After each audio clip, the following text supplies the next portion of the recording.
October 25, 1944. Off Samar, 6 small American escort carriers wake under the shadow of Yamato and a line of heavy cruisers stretching to the horizon. According to action reports from Task Unit 77.4.3, what should have been a routine morning patrol suddenly became the most improbable naval engagement of the Pacific War. The escort carriers Fanshawe Bay, St. Low White Plains, Kalinin Bay, Gambier Bay, and Kitkan Bay found themselves facing the most powerful surface fleet Japan could still muster: 4 battleships including the massive Yamato, 8 cruisers, and 11 destroyers. With no battleships to protect them and nowhere to run, Taffy 3 chose to attack with smoke, torpedoes, and aircraft carrying whatever ordnance they had loaded for routine missions.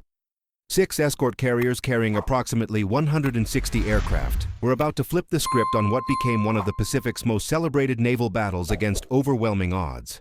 This was the moment when American naval courage proved that tactical audacity could overcome material disadvantage in ways that changed the course of the Philippine campaign. Subscribe now and tell us in the comments if you knew about this forgotten David versus Goliath battle that saved the Leyte landings and created legends among the tin can sailors. The American invasion of Leyte on October 20, 1944, struck at the heart of Japan's strategic empire in ways that threatened the survival of the entire war effort.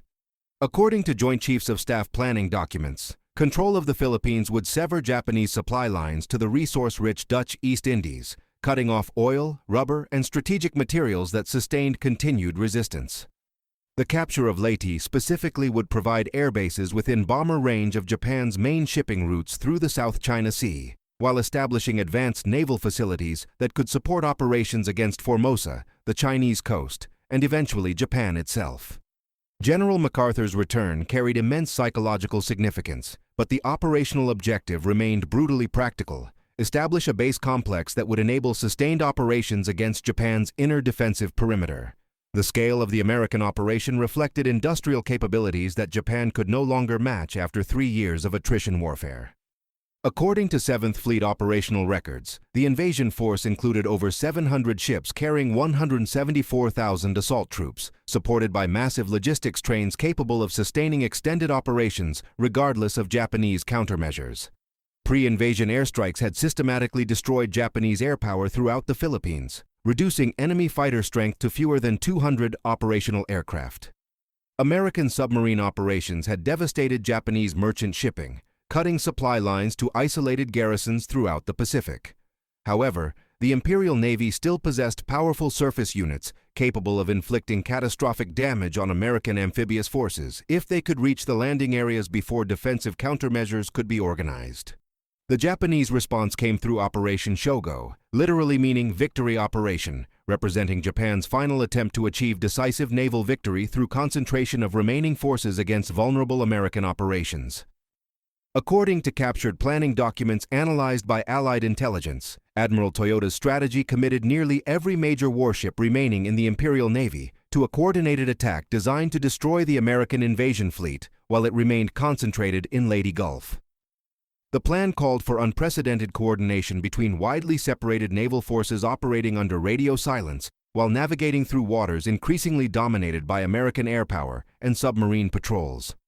Admiral Toyoda's complex strategy divided Japanese naval forces into 4 separate elements, each with specific timing and objectives requiring precise coordination across thousands of miles of ocean. Vice Admiral Ozawa's Northern Force would use Japan's remaining aircraft carriers as decoys to lure Admiral Halsey's powerful Task Force 38 away from the landing areas during the critical phase of the attack. The carriers embarked only token air groups due to pilot losses, but intelligence suggested that American forces would pursue any carrier formation regardless of actual striking power. Vice Admiral Nishimura's Southern Force would transit Surigao Strait and attack the amphibious forces from the south, while Vice Admiral Shima's 2nd Strike Force would follow the same route as reinforcement. Meanwhile, Admiral Kurita's Center Force would approach through San Bernardino Strait, timing arrival to coordinate with the southern attacks, while American carrier forces were presumably engaged elsewhere. Kurita's Center Force represented the main striking power of the Japanese plan, and the most formidable surface fleet Japan could deploy after years of losses to American air and submarine attacks. According to intelligence assessments conducted by Pacific Fleet Intelligence, this formation included the super-battleships Yamato and Musashi, each displacing over 72,000 tons and mounting 9 18.1-inch guns capable of hurling 3,200-pound armor-piercing shells over 25 miles. The fast battleships Congo and Haruna provided additional heavy gun support with their 14-inch main batteries, while 8 heavy cruisers represented the elite of the Imperial Navy's remaining surface strength. The heavy cruisers Atago, Maya, Takao, Chokai, Haguro, Kumano, Suzuya, and Tone each carried 10 8-inch guns with ranges exceeding 20 miles, plus torpedo armament that could devastate any American force lacking heavy ship protection. This formation carried concentrated firepower equivalent to the entire pre-war U.S. Pacific Fleet, with Yamato alone capable of penetrating 16 inches of armor at 20,000 yards, while her secondary armament of 24 6.1-inch guns provided firepower superior to most American cruisers. The ship's armor protection reached 26 inches on the main belt, making her virtually immune to anything smaller than 16-inch gunfire at normal battle ranges. When combined with the 8 heavy cruisers and supporting destroyers, Kurita's force could deliver overwhelming firepower against any American formation not protected by battleships or heavy cruisers. The operational plan required this force to transit the Sibuyan Sea under constant air attack, navigate the narrow San Bernardino Strait during darkness, and arrive off Samar at dawn to attack the invasion transports in Leyte Gulf. The American naval organization protecting the Leyte landings reflected the complexity of modern amphibious operations and the challenge of providing air cover across vast ocean areas. Admiral Kincaid's 7th Fleet included the invasion transports, fire support battleships, and 3 escort carrier groups designated Taffy 1, 2, and 3, positioned in a defensive arc to provide overlapping air coverage for the landing forces. These task units operated under 7th Fleet Command, but maintained tactical independence, with each group assigned specific sectors and operational responsibilities. Taffy 3, commanded by Rear Admiral Clifton Sprague, was stationed furthest north off Samar to guard against surface attack, while providing air support for operations in northern Leyte.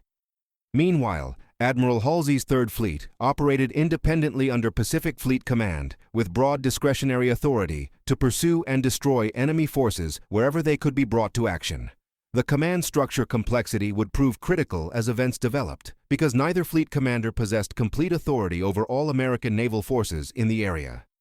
According to operational directives, 3rd Fleet focused on offensive action against enemy fleets, while 7th Fleet concentrated on supporting amphibious operations.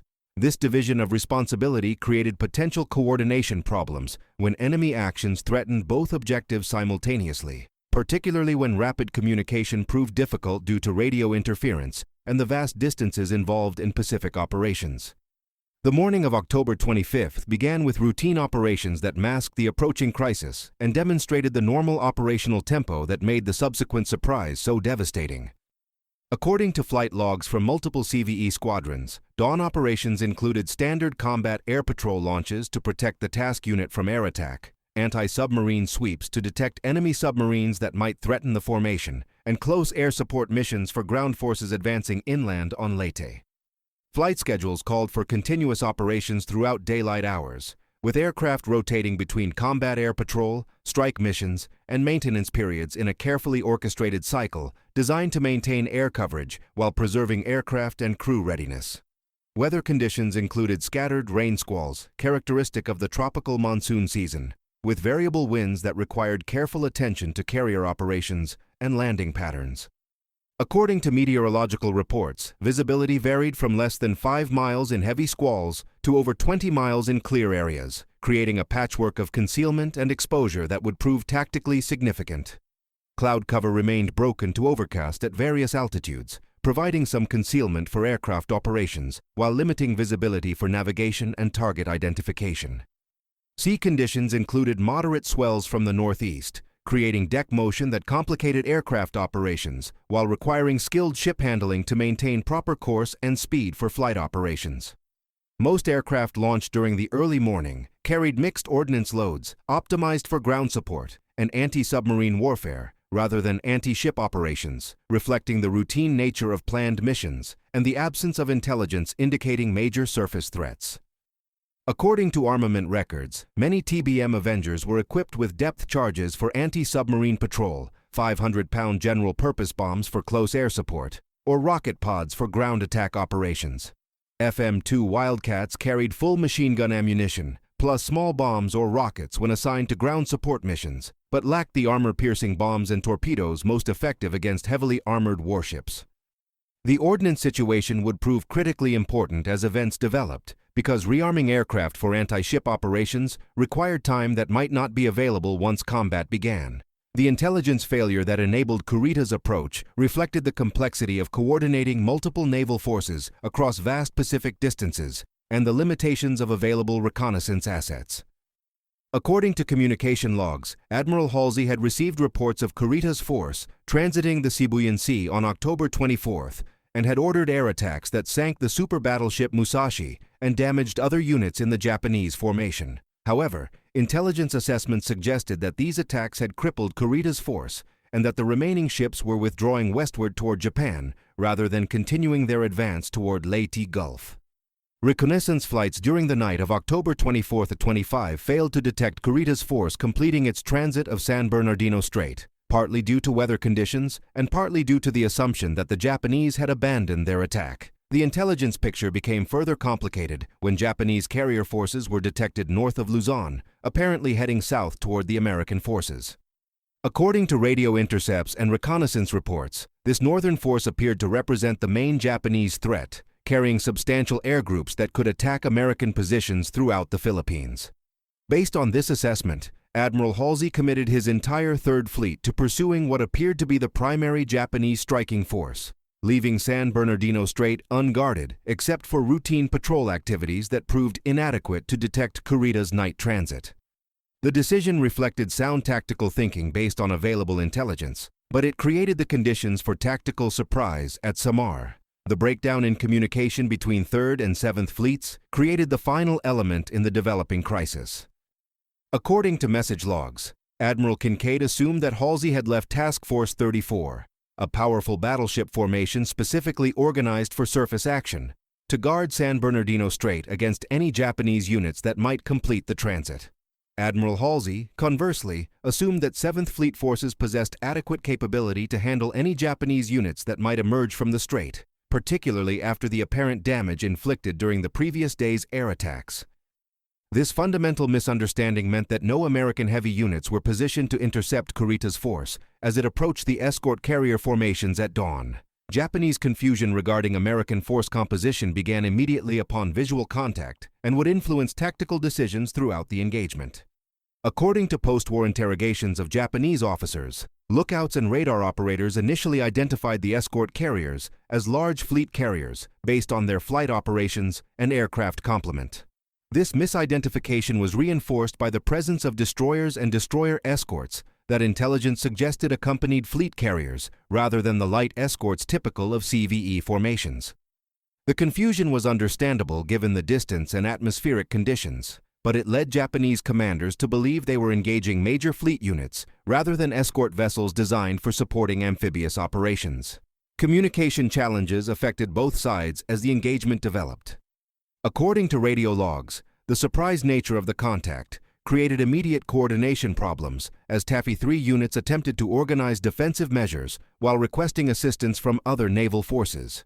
Japanese formations experienced similar difficulties coordinating attacks against rapidly maneuvering targets while operating in unfamiliar waters under combat conditions. These communication challenges would influence tactical decisions and contribute to the confused nature of the engagement, as multiple ships maneuvered independently while attempting to coordinate their actions against an enemy whose capabilities and intentions remained unclear to both sides. The initial Japanese attack began at 16:59 hours when lookouts aboard Kurita's flagship Yamato identified masts on the horizon that quickly resolved into American warships conducting active flight operations. According to action reports from the heavy cruiser Kumano, Japanese ships immediately increased speed to flank and began closing range while opening fire with their main batteries at maximum effective range. The first salvos straddled the escort carriers at ranges exceeding 20,000 yards, with 8-inch and 14-inch shells creating towering waterspouts that demonstrated the overwhelming firepower advantage enjoyed by the Japanese force. Within minutes, colored shell splashes began bracketing the American formation as Japanese gunners adjusted their fire, using different colored dyes in their shells to distinguish individual ships' fall of shot. The psychological impact of coming under fire from battleship-caliber weapons proved immediate and profound for American personnel who had never experienced surface action against major warships. According to eyewitness accounts, the sound of incoming heavy shells created a distinctive whistling roar that grew louder as the projectiles approached, followed by massive explosions that threw water columns hundreds of feet into the air. Near misses created underwater explosions that damaged ship hulls through hydraulic shock, while the colored water from shell dies created an almost surreal atmosphere as red, green, and yellow geysers erupted around the fleeing American ships. Admiral Clifton Sprague, commanding Taffy 3 from the escort carrier Fanshawe Bay, immediately ordered his formation to turn southeast toward a nearby rain squall while launching all available aircraft and requesting immediate assistance from any American forces within range. According to his action report, the tactical situation appeared hopeless given the speed and firepower advantages of the attacking Japanese force. The escort carriers could make only 17.5 knots maximum speed compared to over 30 knots for Japanese cruisers, while their single 5-inch guns were completely outranged by enemy main batteries firing at distances exceeding 20 miles. The only hope for survival lay in aggressive action by the screening destroyers and destroyer escorts, combined with whatever air attacks could be organized from the embarked squadrons. The destroyer USS Johnston, commanded by Commander Ernest Evans, began what would become the most famous small ship action in U.S. Navy history by turning directly toward the Japanese formation and accelerating to attack speed. According to the ship's action report, Evans immediately recognized that conventional escort tactics would prove inadequate against the approaching Japanese force, and that only aggressive offensive action offered any hope of disrupting enemy operations. Johnston's crew responded with exceptional speed, manning battle stations while their ship charged directly toward a Japanese force that outweighed her by factors of 10 to 1. Evans ordered his gunners to open fire on the heavy cruiser Kumano at 18,000 yards, while simultaneously laying smoke to screen the escort carriers from enemy observation. According to gunnery records, Johnston's 5-inch gun scored multiple hits on Kumano's superstructure during the opening phase, starting fires and disrupting the cruiser's fire control systems. Despite taking return fire from multiple Japanese ships that gradually found the range, Evans pressed his attack and ordered a full spread of 10 torpedoes launched at the advancing cruiser formation. The torpedo attack achieved devastating results when one weapon struck Kumano in the bow area, flooding forward compartments and reducing the cruiser's speed to 14 knots while forcing her to fall out of formation. The destroyer USS Hoel, commanded by Commander Leon Kintberger, followed Johnston's example by attacking the Japanese battleship formation despite facing overwhelming odds. According to action reports, Hoel engaged the battleship Congo at extreme range while maneuvering to launch torpedo attacks against the advancing Japanese line. The destroyer's 5-inch gun scored hits on Congo's superstructure while drawing return fire from multiple Japanese ships that gradually overwhelmed Hoel's defenses. Despite severe damage to her engineering spaces and main battery, Hoel continued fighting until enemy gunfire disabled her remaining weapons and caused fatal flooding that forced her crew to abandon ship. The destroyer USS Heermann, under Commander Amos Hathaway, executed a classic torpedo attack against the Japanese heavy cruisers while laying smoke to protect the escort carriers. According to her action report, Heermann engaged multiple Japanese ships simultaneously while maneuvering at high speed to avoid enemy gunfire and position for torpedo attacks. The destroyer's aggressive tactics succeeded in disrupting Japanese formations and forcing enemy ships to maneuver defensively, rather than concentrating their fire on the escort carriers. Heermann survived the engagement, despite taking numerous hits that killed several crew members and damaged her main battery. The destroyer escort USS Samuel B. Roberts, nicknamed Sammy B., demonstrated that even the smallest warships could influence major naval engagements through aggressive tactics and skilled seamanship. According to her action report, Lieutenant Commander Robert Copeland ordered his ship to attack the Japanese heavy cruisers despite carrying only 2 5-inch guns and limited torpedo armament. Samuel B.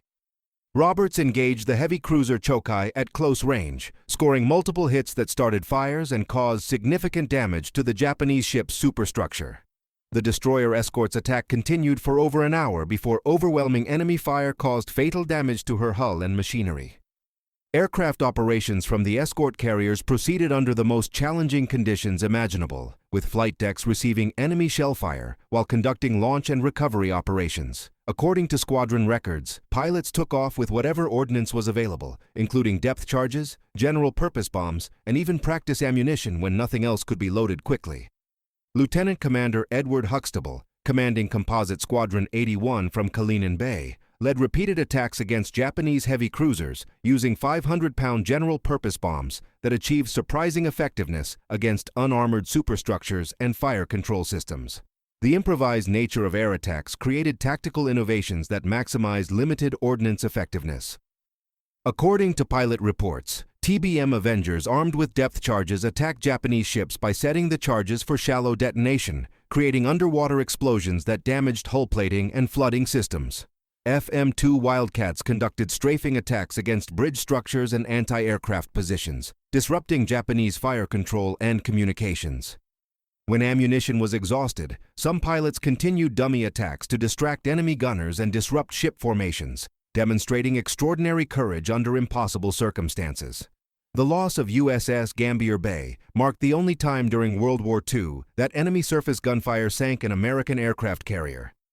According to damage reports, concentrated fire from Japanese heavy cruisers penetrated the escort carrier's thin armor and caused progressive flooding that overcame damage control efforts. Despite her sinking, Gambier Bay's aircraft continued operating from other carriers in the formation, while her crew conducted an organized evacuation that saved most personnel. The carrier's loss demonstrated both the vulnerability of escort carriers to surface attack and the effectiveness of damage control training. The sinking of USS St. Lo hours later by kamikaze attack represented one of the earliest organized special attack missions of the war. According to eyewitness reports, a single Mitsubishi A6M0 crashed through the escort carrier's flight deck and exploded in the hangar bay, igniting aviation fuel and ammunition that caused a massive explosion. The attack demonstrated Japan's increasing reliance on suicide tactics, as conventional forces proved inadequate against American material superiority. Japanese losses during the engagement reflected the effectiveness of coordinated American attacks despite material disadvantages. According to Japanese damage reports, the heavy cruisers Chokai, Chikuma, and Suzuya were sunk or so severely damaged that they had to be abandoned, while multiple other ships suffered significant battle damage. These losses represented irreplaceable units that Japan could not replace, while American losses could be made good through continued industrial production. Admiral Kurita's decision to break off the engagement at 09:20 hours resulted from multiple factors that demonstrated the psychological impact of determined resistance. According to post-war interrogations, Kurita believed he was engaging major fleet carriers based on the intensity of air attacks and the aggressive behavior of screening destroyers. The damage inflicted on his heavy cruisers, combined with fuel consumption concerns and uncertainty about American reinforcements, convinced him that continuing the attack risked destruction of his entire force without achieving strategic objectives. The operational effect of the Battle off Samar extended far beyond the immediate tactical results and influenced the entire course of the Philippine campaign. According to 7th Fleet operational reports, Taffy 3's action provided essential time for Admiral Oldendorf's battleships to reposition after their victory in Surigao Strait, and for Admiral Halsey to redirect Task Force 38 from its pursuit of the Japanese carrier decoys. More importantly, the engagement preserved the amphibious forces in Leyte Gulf that were conducting critical unloading operations, ensuring that American ground forces ashore received the supplies and reinforcements necessary for successful operations against Japanese defenders. The strategic implications of Kurita's withdrawal affected Japanese naval capabilities for the remainder of the war in ways that extended beyond the immediate tactical results. According to Imperial Navy records, the loss of 3 heavy cruisers and serious damage to other major units effectively ended Japan's ability to conduct major surface operations against American forces anywhere in the Pacific theater. The fuel expenditure during the operation, combined with losses from air attacks during the approach, consumed irreplaceable petroleum resources that could not be replaced given Japan's deteriorating logistics situation. These material losses accelerated the Imperial Navy's transition from offensive operations to purely defensive tactics based primarily on kamikaze attacks. The psychological impact on both sides proved as significant as the material results and influenced subsequent operations throughout the remainder of the Pacific War. According to American unit reports, the success of Taffy 3 against overwhelming odds reinforced confidence in American tactical doctrine and fighting spirit throughout the Pacific Fleet. Personnel who witnessed escort carriers and destroyers defeat battleships and heavy cruisers carried this confidence into subsequent operations, while the story of the tin can sailors became part of Navy tradition that inspired exceptional performance under adverse conditions. Japanese forces faced the disturbing realization that even their most powerful surface units could be defeated by determined American resistance using tactics that maximized technological advantages while exploiting Japanese weaknesses in coordination and tactical flexibility. According to captured documents, Japanese commanders increasingly doubted their ability to achieve decisive results through conventional naval operations, leading to greater emphasis on special attack methods that offered theoretical advantages against superior American forces. The battle's influence on naval doctrine proved lasting and significant for both immediate wartime applications and post-war development programs, according to post-war analysis conducted by the U.S. Naval War College. The engagement demonstrated the continuing relevance of aggressive destroyer tactics in the age of naval aviation, while highlighting the vulnerability of major surface units to coordinated air and torpedo attacks. The improvisational effectiveness of escort carrier air groups operating with mixed ordnance loads influenced subsequent training and tactical development, while the successful coordination between air and surface units provided templates for future operations. Recognition of individual and unit heroism following the battle established lasting traditions in U.S. Navy culture that continue to influence professional development and institutional values. According to citation records, Commander Ernest Evans of USS Johnston received the Medal of Honor posthumously for extraordinary heroism in action against enemy forces, while numerous other personnel received Navy Crosses, Silver Stars, and other high decorations for exceptional valor. The collective designation of Taffy 3's destroyers and destroyer escorts as tin can sailors became a permanent part of Navy tradition, symbolizing the fighting spirit and professional competence that enabled victory against superior forces. The battle's historical significance extends beyond its immediate military importance to broader questions of leadership, training, and institutional culture that continue to influence military education and professional development. According to historical analyses, the engagement demonstrated how individual initiative and unit cohesion could overcome material disadvantages when supported by superior training, tactical flexibility, and institutional cultures that encouraged aggressive action under adverse conditions. These lessons influenced post-war naval development and training programs that emphasized aggressive leadership and tactical innovation under impossible circumstances. Modern naval analysis continues to study the Battle off Samar as a classic example of successful tactics against superior forces and as a case study in information warfare and tactical decision-making under uncertainty. According to contemporary military assessments, the engagement provides valuable insights into the importance of information warfare, since Japanese misidentification of American forces influenced critical tactical decisions throughout the engagement. The battle demonstrates the continuing importance of aggressive action and tactical surprise in naval operations, regardless of technological advantages that might favor one side in terms of pure firepower. The Battle off Samar represented a defining moment when American naval courage and tactical innovation overcame seemingly impossible odds through aggressive action, superior seamanship, and the fighting spirit that characterized U.S. Navy operations throughout the Pacific War.